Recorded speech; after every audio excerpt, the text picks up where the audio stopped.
दिनांक 11 को एक सूचना प्राप्त हुई थी, हमें प्रतिबिंब ऐप के माध्यम से कुछ इनपुट मिला था कि कुछ संदिग्ध मोबाइल नंबर्स और कुछ संदिग्ध ऐसे व्यक्ति जो है साइबर क्राइम जो है उसको अंजाम दे रहे हैं हमारे क्षेत्र में। उसी को सत्यापन करने एवं अगर कार्रवाई करने तो एक टीम का गठन किया गया था SDPO चास के नेतृत्व में, क्योंकि उनके क्षेत्र में उनका पता चल रहा था, हमें सूचना प्राप्त हो रही थी।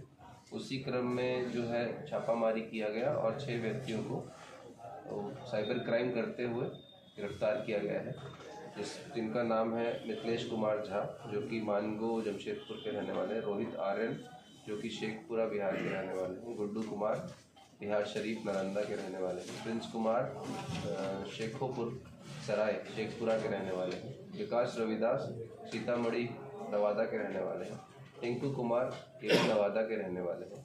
बरामदगी की बात करें तो 20,000 नगद कैश बरामद हुआ है, 13 मोबाइल फ़ोन बरामद हुए हैं और बहुत सारे सिम बरामद हुए हैं और बहुत सारे इनके जो आधार कार्ड ATM कार्ड वगैरह रखे हुए थे, पासबुक, वो सब बरामद हुआ है। इनमें से एक जो इनका जो लिंचपिन है, जो मास्टरमाइंड है प्रिंस कुमार, उसका आपराधिक इतिहास भी पाया गया है, लगभग 4 कारण पे पूर्व में दर्ज है। छापामारी दल की अगर हम बात करें तो SDPO चास उसका नेतृत्व कर रहे थे प्रवीण कुमार सिंह। इसके अलावा DSP रुपेंद्र कुमार राणा भी इसमें सम्मिलित थे, थाना प्रभारी चीरा Chas, sub inspector Pushpraj Kumar, sub inspector राजकुमार सेठ, सब इंस्पेक्टर विक्रम कुमार, आरक्षी पंकज कुमार, आरक्षी भागीरथ कुमार, आरक्षी मिथुन रजवार, आरक्षी वीर बहादुर सिंह, आरक्षी जाकिर हुसैन, आरक्षी रमेश रजवार, आरक्षी पंचानन कुमार, ये सभी छापामारी दल में शामिल थे।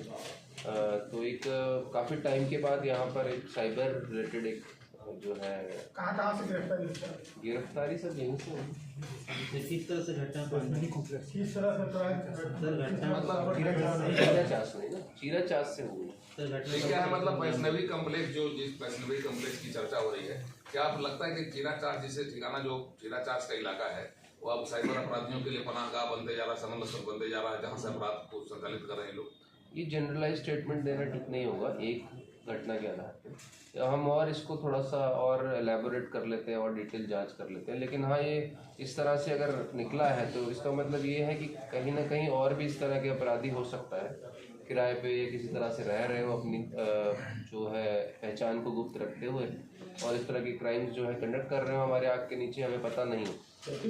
लेकिन चीरा चास में इसके पहले भी इस तरह से साइबर अपराधी पकड़े गए हैं, कई कांडों का उद्भेदन हुआ है। जैसा आप जानते हैं चीरा चास थोड़ा सा उस तरह का एरिया है जहाँ बहुत सारे लोग आके बाहर से किराए वगैरह पे रहते हैं, बहुत लोग किराए पे अपना घर दे देते हैं, तो ज़्यादा संभावना भी है क्योंकि वो कनेक्टेड है मेन रोड से।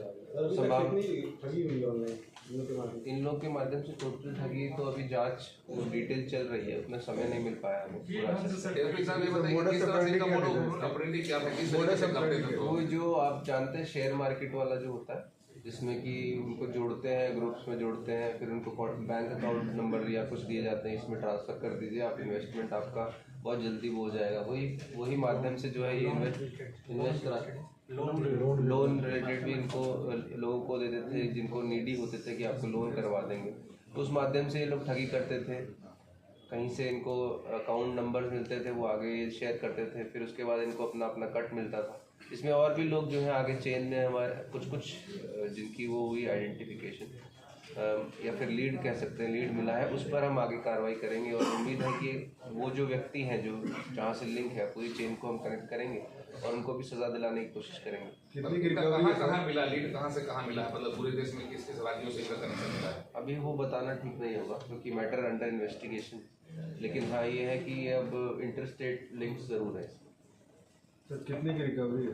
रिकवरी कैश 20,000 है, कुछ बैंक में अभी नहीं हुआ है, लेकिन कैश हुआ है, डॉक्यूमेंट्री बहुत सारा एविडेंस मिला है, सिम कार्ड्स मिले हैं, तो ये सब मतलब दिखाता है कि ये लोग कितना उस पर मतलब एक्सपेंशन कितने विस्तार पे जो है साइबर क्राइम करते थे। अपने शिकार को किस तरह से फांसते थे, क्या उपाय था, मतलब कहाँ से टारगेट करते थे अपने शिकार को? वही इनका एक पूरा गैंग है, सबके अपने अपने जो ड्यूटीज़ हैं, ये सबका अपना अपना टास्क डिफाइन है। एक आदमी कॉल करने का काम है, एक आदमी को बैंक अकाउंट व्यवस्था करने का जो है जिम्मेदारी है, एक को सिम की व्यवस्था करने की जिम्मेदारी है। तो इस तरह से पूरा एक ऑर्गेनाइज्ड नेक्सस है। सर डाटा कहाँ से लाते थे? बताया जा रहा है कि उसमें बैंक कर्मी भी पूर्व में रह चुका है कहीं किसी बैंक का। एक रहा है इसमें जो कि आया है, तो संभवतः वो भी एक एंगल होगा इसमें कि बैंक अकाउंट। और इनका जनरली जो एमओ होता है, जो हमने पहले भी एक बार अगर आपको याद हो चास मुफस्सिल में जो घटना हुई थी, उसमें भी ये देखा था कि उसमें कई बैंक एम्प्लॉयज़ भी शामिल होते हैं जिनको कुछ ना कुछ कमीशन देते हैं और वो उनको फटाफट हेल्प कराते हैं विड्रॉ कराने में। तो वो सारी चीज़ें, लेकिन क्योंकि टाइम बहुत कम था, बहुत फास्ट ये काम हुआ है जैसा आप देख रहे हैं, तो उसमें अब जैसे जैसे इन्वेस्टिगेशन होगा ये सारी बिंदुओं पे जांच होगी, एक एक डिटेल जो है इसमें निकल के सामने आएगी। ये जो सोशल मीडिया जो है यह साइबर अपराध को की जड़ें कितना मजबूत कर रहा है? सोशल मीडिया को आप दोष नहीं दे सकते। सोशल मीडिया से डेफिनेटली बहुत सारे और स्पिल ओवर क्राइम्स हो रहे हैं, बट ये सब चीज़ें जो है इंसान की अपनी लालच या फिर एक जो आपका ये होता है, आपका क्या बोलते हैं, डिजिटल अरेस्ट, जो डर से कराते हैं। दो ही कारण, दो ही तरीके से ठगते हैं साइबर, या तो लालच दे के या डर से। तो आप इन दोनों उससे जिसका शिकार होंगे आप शिकार हो जाएंगे साइबर क्राइम।